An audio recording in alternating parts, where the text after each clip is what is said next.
Welcome sa aking featured product!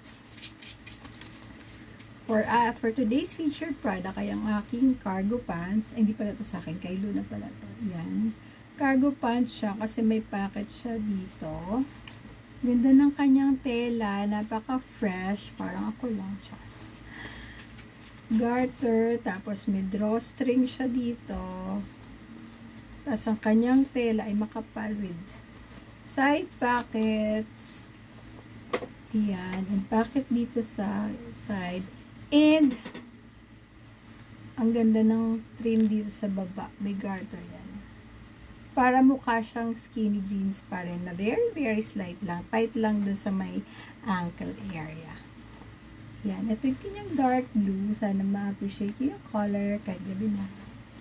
Ito ang kanyang dark gray. And bongga. Ay, bongga mga mi. Napakasulit. Kaya ano pang hinihintay nyo? Nandyan na yung link sa yellow basket or nasa comment. Get yours na!